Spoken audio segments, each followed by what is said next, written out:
Ready, sir? Heart attack एक ऐसा शब्द जिसको शायद सुनते ही कई बार पसीना आ जाता है। पिछले कुछ समय से Bharatiya Janata party doctor cell इस सब्जेक्ट के ऊपर एक प्रोग्राम रखने की सोच रहे थे, खास करके जब हमने पिछले कुछ समय में देखा कि काफी यंग लोग जिनको शायद कोई बैकग्राउंड मेडिकल हिस्ट्री नहीं थी, वैसे लोग भी सडन डेथ के शिकार हो रहे थे। इसलिए Bharatiya Janata party doctor cell ने इस प्रोग्राम के ऊपर आज एक टॉक शो रखा है। हमारे साथ हमारे कार्डियोलॉजिस्ट मित्र दमन मेडिकल एसोसिएशन के मेंबर डॉक्टर प्रणव हमारे साथ मौजूद है। उन्होंने हिंदुजा से अपना कार्डियोलॉजी का वर्क किया है और आज हमारे बीच में हमारे प्रश्नों का उत्तर देंगे। नमस्कार, मैं doctor Vijay Kapadia, doctor cell, BJP Daman दीवान सिलवासा। हम ज्यादा समय अभी नहीं करेंगे। Doctor Pranav, welcome to this show. मेरा पहला क्वेश्चन ये था आपसे कि हार्ट अटैक क्या है, आप संक्षिप्त में बताएंगे तो और अच्छा रहेगा। पहले तो मैं धन्यवाद देना चाहूँगा बीजेपी डॉक्टर सेल और खास करके डॉक्टर विजय कापड़िया साहब का कि उन्होंने मुझे इनवाइट किया यहाँ पे। और इस टॉपिक जो एक बहुत इंपॉर्टेंट टॉपिक है जिसके ऊपर काफ़ी डिस्कशन हो रहा है आजकल और काफ़ी उत्सुकता भी है लोगों में कि ये क्या है, तो उसके ऊपर डिस्कशन के लिए आमंत्रित किया, धन्यवाद देना चाहूँगा। तो जो आपने सवाल पूछा, हार्ट अटैक क्या है। हार्ट अटैक बेसिकली एक ऐसी सिचुएशन, एक ऐसी परिस्थिति है जिसमें हृदय की नसों में खून का बहाव रुक जाता है। अभी वो बहुत सारे कारणों से हो सकता है, खून की गांठ जमने से हो सकता है जो हम आमतौर पे देखते हैं। दूसरी कंडीशन होती है कि कभी कभार नस अपने आप फट जाती है अंदर से, उसको डिसेक्शन कहते हैं, वो एक कारण हो सकता है। ड्रग्स, स्मोकिंग, अल्कोहल, बाकी जो यंग जनरेशन में जो कभी कभार ड्रग्स का भी सेवन करते हैं, वो भी एक कारण हो सकता है कि नस में रुकावट आ जाए, तकलीफ दे सके। तो ऐसे बहुत सारे कारण हैं जो हार्ट अटैक दे सकते हैं और इसको हमको ध्यान देना चाहिए। जैसे आपने इस जवाब में कुछ उसके कारणों के बारे में ऑलरेडी आपने बता दिया, तो मैं थोड़ा अलग वे में पूछना चाहूंगा कि जो यंग पेशेंट्स में ये प्रॉब्लम हो रही है, तो सामान्य कारण और यंग जनरेशन में होने वाले हार्ट अटैक में कोई अंतर है या सेम कारण से होता है? जो मेजर रीजंस होते हैं जो कि एक हम आमतौर पे देखते हैं 50-60 साल की आयु के बाद जो होती है, जिसमें डायबिटीज़ है, ब्लड प्रेशर है, कोलेस्ट्रॉल बढ़ जाना है, स्मोकिंग, अल्कोहल, ये सारी तकलीफें हैं जो कंडीशंस है जिसमें हार्ट अटैक आने के चांसेस बढ़ जाते हैं। यंग जनरेशन में आजकल डायबिटीज़ काफ़ी जल्दी होने लगा है, बीपी की भी तकलीफ कम उम्र में होने लगी है, स्मोकिंग बढ़ गया है, अल्कोहल इंटेक बढ़ गया है। तो ये कॉमन फैक्टर्स है जो सेम दोनों पॉपुलेशन में पाए जाते हैं। इसके अलावा जो कॉमन रीजन है, एक है स्ट्रेस, जो हमारा लाइफस्टाइल चेंजेस है कि यंग जनरेशन जो स्ट्रेस का जो सामना कर रहे हैं, जो मेंटल है, फिजिकल, हर तरीके से, तो वो भी एक कारण होता है जिसकी वजह से हार्ट अटैक आने के चांसेस बढ़ जाते हैं। ड्रग्स, जो कि एक काफ़ी कॉमन कंडीशन है जिसकी वजह से हार्ट की मसल्स को डैमेज हो सकता है और ब्लॉकेज भी डेवलप हो सकते हैं। तो ये दो कारण अलग है जो कि यंग जनरेशन में ज़्यादा देखे जाते हैं एज कम्पेयर टू जो एल्डर पॉपुलेशन है उनके कम। पेन हो रहा हो या ब्रेथलेसनेस हो रही हो तो डॉक्टर के पास जरूर जाएंगे।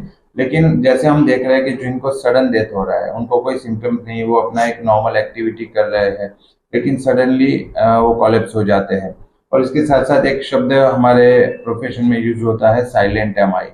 तो आप इसके ऊपर थोड़ा दो शब्द हैं। साइलेंट एमआई पहली बात तो जनरली यंग पॉपुलेशन में नहीं होता है। साइलेंट एमआई का जो मेन कारण होता है कि हार्ट अटैक आया और पता ही नहीं चला, वो डायबिटीज एक ऐसी बीमारी है जिसमें आमतौर पर देखा जाता है, क्योंकि डायबिटीज की वजह से आपकी जो दर्द सहन करने की और दर्द को पहचानने की क्षमता कम हो जाती है। तो आपको जो दर्द हो रहा है आप महसूस ही नहीं कर पाते हो, क्योंकि आपकी जो नसें हैं जो दर्द का संचार करती है वो खराब हो जाती है। तो इसकी वजह से डायबिटीज वाले पेशेंट, जो अनकंट्रोल्ड डायबिटीज है, उमर जाता है तो उसमें पेन नहीं होता है और पेशेंट को हार्ट अटैक आ जाता है, पता भी नहीं चलता है, और कभी कभार सडन डेथ हो जाती है। यंग जनरेशन में ऐसा होने के चांसेस कम होते हैं। बट प्रॉब्लम क्या होता है, क्योंकि यंग है तो हम टेकन फॉर ग्रांटेड, हम समझते हैं कि हमको दिक्कत नहीं हो सकती है, तो वो एसिडिटी मान के या मसल पेन मान के हम इग्नोर कर देते हैं, और जो कई बार हार्ट अटैक होता है और पेशेंट सडनली कोलैप्स हो जाता है। तो यंग में पेन होता है बट मे भी लोग इग्नोर करते हैं और उसकी वजह से उनको नहीं पता चल पाता है।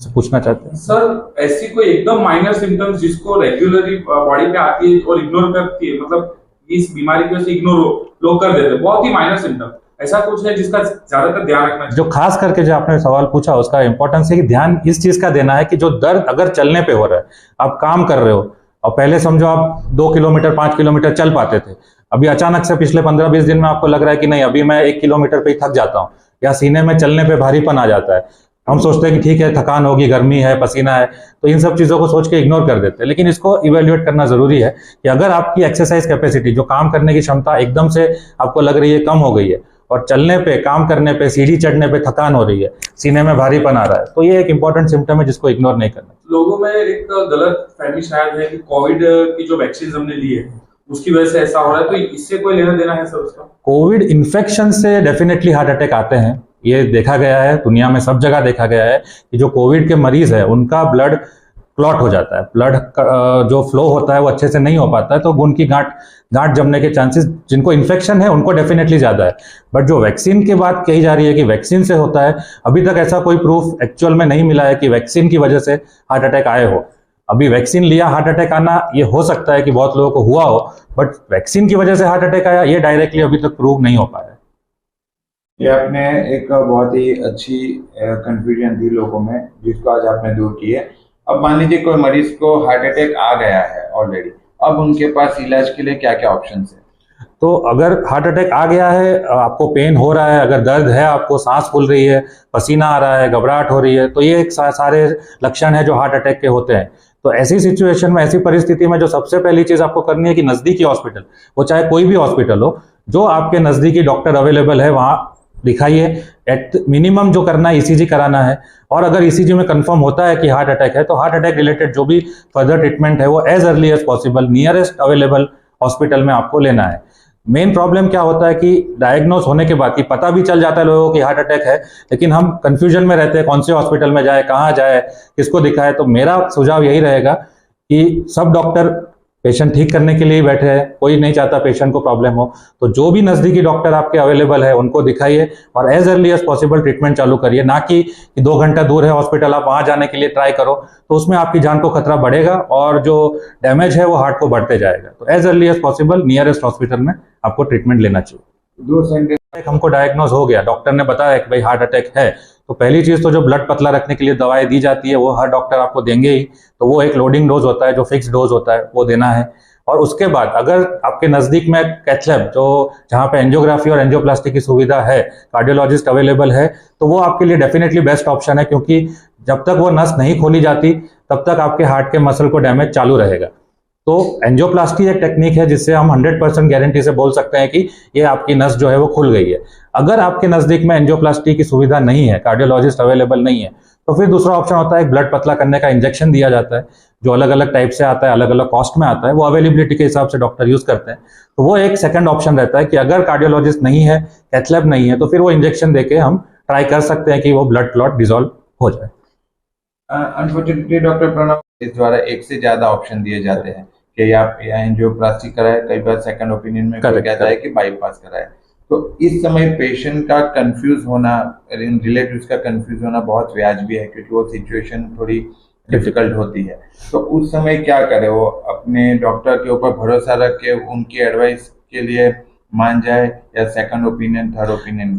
तो इसमें 2 तरीके हैं। पहली चीज तो 2 सवाल है, 2 प्रॉब्लम है कि अगर हार्ट अटैक है, अगर हार्ट अटैक चालू है और आपकी कोई नस, जो 3 बड़ी नस होती है हार्ट में से, उसमें से कोई भी एक नस में अगर खून जम गया और वो नस 100% बंद है, तो फिर उसको खोलने के अलावा और कोई ऑप्शन नहीं है और कोई उपाय नहीं है। जान बचाने के लिए उस नस को उस टाइम पे खोलना जरूरी है।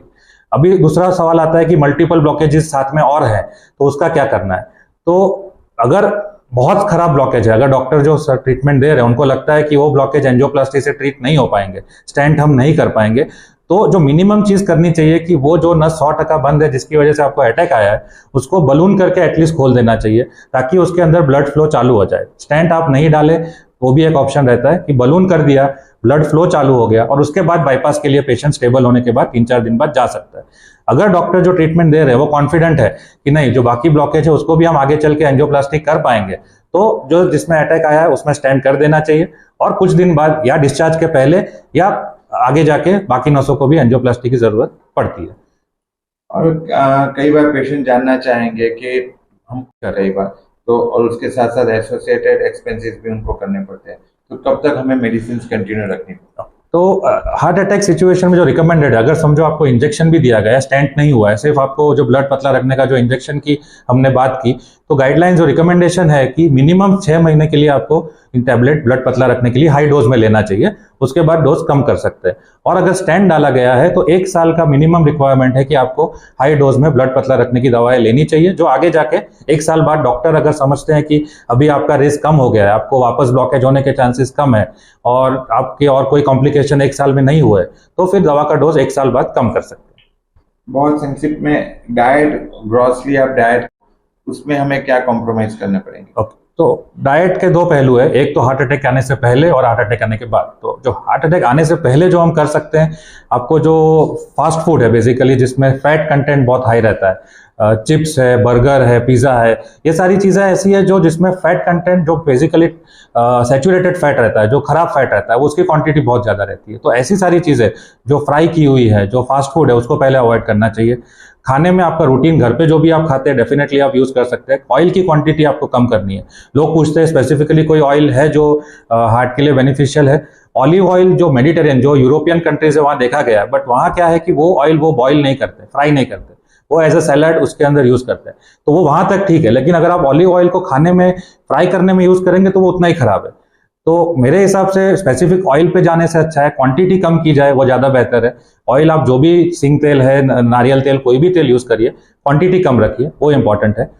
अब आती है बात एंजियोप्लास्टी हो गई, उसके बाद सेम चीज है, ऑयल कंटेंट कम रखना है, सॉल्ट इंटेक आपको डेफिनेटली कम रखना है। एक्सरसाइज जो सर ने पूछा, रिकमेंडेड ये है कि आपको minimum 5 days a week around 40 to 45 minutes brisk walking करना चाहिए, और अगर पॉसिबल हो तो हफ्ते में 2 दिन थोड़ा वेट एक्सरसाइज कर सकते हैं। तो ये रिकमेंडेड जो एक्सरसाइज रेजिमेन है ये है। खाने में ऑयली स्पाइसी जो मैंने बताया अवॉइड करना है, तेल कम रखना है। डायबिटीज जिनको है उनको स्ट्रिक्ट कंट्रोल डायबिटीज का जरूरी है, और कोलेस्ट्रॉल का स्ट्रिक्ट कंट्रोल जरूरी है। कोलेस्ट्रॉल अगर कंट्रोल नहीं होगा, डायबिटीज कंट्रोल नहीं होगा, तो आप चाहे मेडिसिन ले भी रहे हैं तो भी नए ब्लॉकेज बनने के चांसेस बहुत ज्यादा है। स्टेंट में भी ब्लॉकेज बन सकते हैं, प्लस जो नए ब्लॉकेज नई आर्टरी में भी डेवलप हो सकते हैं। इसी से कुछ मिलता जुलता कार्डियक रिहेबिलिटेशन, जो हम पे एक बार आपको हार्ट अटैक आ गया, आपका हार्ट थोड़ा वीक हो गया, नॉर्मल जो हार्ट का पंपिंग हम कहते हैं 55 to 60% रहता है। अभी हार्ट अटैक के बाद किसी का 30% हो जाता है, किसी का 40% हो जाता है, वो डिपेंड पेशेंट टू पेशेंट करता है। तो अभी ये पेशेंट की जो लाइफस्टाइल है वो डेफिनेटली जो पहले वो कर पाता था इमीडिएटली उतनी एक्टिविटी नहीं कर पाएगा। तो ग्रेजुअल इंक्रीज इन वर्कलोड, कि आपने आज 10 मिनट चल के देखा, फिर 15 मिनट चले, फिर 25 मिनट चले, तो ये एक ग्रेजुअल इंक्रीज इन वर्कलोड हम चाहते हैं कि पेशेंट ट्राई करे, और अगर वो कंफर्टेबल है तो फिर धीरे धीरे अपने नॉर्मल एक्टिविटी में जा सकता है। तो कार्डियक रिहेबिलिटेशन एक ऐसा प्रोग्राम है जो अभी तक इंडिया में उतना डेवलप नहीं हुआ है। फॉरेन कंट्रीज में specifically post surgery, post discharge एक फिजियोथेरेपिस्ट होते हैं जो पेशेंट को गाइड करते हैं, तो वो एक रेजिमेन है। बट जो हम कर सकते हैं अपने सेटअप में, इंडिया में अपने लोकली वापी दमन में जो कर सकते हैं कि तुरंत अपना जो पहले समझिए आप 1 घंटा चलते थे तो उतना एकदम से नहीं चलना है, पहले 15 मिनट चल के देखते हैं, फिर 20 मिनट 25, ग्रेजुअली अपना वर्कलोड इंक्रीज करिए, एंड देन आप देखिए कि आपको कैसा लगता है। आज के टॉक भावना कम हो जाए, तो अगर जिसके फैमिली में अगर आपके हार्ट रिलेटेड हिस्ट्री है तो ऐसे मरीज, ऐसे इंडिविजुअल्स को रिस्क बढ़ जाता है। भले आपको डायबिटीज भी ना हो, ब्लड प्रेशर भी ना हो, बट अगर आपकी फैमिली हिस्ट्री स्ट्रांग है, मदर, फादर, ग्रैंडफादर, अगर आपके हार्ट अटैक से उनको तकलीफ हुई है घर में, तो आपको कम उम्र से ध्यान देना जरूरी है। जो स्टडीज ने दिखाया है कि जो ब्लॉकेज बनने की प्रक्रिया शुरू होती है वो 15-20 साल पे शुरू हो जाती है। तो ये एज वो होती है कि जहां पे हम यूजुअली केयर नहीं करते हैं कि यंग एज है, कुछ नहीं होगा। तो 15 साल से 20 साल की जो उम्र है वहां से ही एक हेल्दी डाइट, खाने में ध्यान रखना, एक्सरसाइज, जो आजकल कोविड के बाद और मोबाइल के एडिक्शन की वजह से एक्टिविटी जो कम हो गई है, तो वो भी एक रिस्क फैक्टर है बच्चों में यंग एज में, जो अपने को ध्यान देना चाहिए कि एक्टिविटी रखे, खेले, स्कूल जाते हैं तो वहां भी खेलना रखे, मोबाइल एडिक्शन कम हो। तो यंग एज से एक कल्टीवेशन जरूरी है। खाने में ऑलरेडी हम डिस्कस कर चुके हैं, ऑयली चीजें, फास्ट फूड अवॉइड करना है, एक्सरसाइज रेजिमेंट, रेगुलरली चलना, वॉक करना, ध्यान रखना है, स्मोकिंग, अल्कोहल अवॉइड करना है, और सिम्टम्स को बेसिकली इग्नोर नहीं करना है। आप यंग हैं फिर भी आपको चांस है कि हार्ट अटैक हो सकता है। तो अगर पेन हो, थकान हो, आपको सडनली कुछ एबनॉर्मल फील हो कि जो पहले कर पाते थे अब नहीं कर पा रहे, तो इसको ध्यान देके इमीडिएटली आपको डॉक्टर से कंसल्ट करना चाहिए। डॉक्टर पहले ही बता चुका हूं कि आप, क्योंकि घर पे आप बेसिकली कुछ कर नहीं पाएंगे, आपको कंफर्म करना है कि हार्ट अटैक है कि नहीं, और वो बिना ईसीजी के, आप जो बेसिक टेस्ट है वो ईसीजी है। तो एज अर्ली एज पॉसिबल नजदीक में, जो भी आपके नजदीक में डॉक्टर है वहां पे ईसीजी एटलीस्ट कराइए, और अगर ट्रीटमेंट अगर कंफर्म होता है ईसीजी पे कि हार्ट अटैक के चेंजेस है, तो फिर उसके treatment as early as possible चालू करनी है। तो आपका जो प्राइम ऑब्जेक्टिव, जो आपको प्राइम चीज ध्यान रखनी है घर पे जो भी है, फ्रेंड्स है, as early as possible hospital लेके जाइए। घर पे बैठ के मसाज करके पेन हो रहा है तो आप एसिडिटी मान के उसका ट्रीटमेंट करते रहो, उसमें टाइम वेस्ट नहीं करना चाहिए। As early as possible ECG करा के आगे का ट्रीटमेंट चालू करना चाहिए। डॉक्टर प्रणव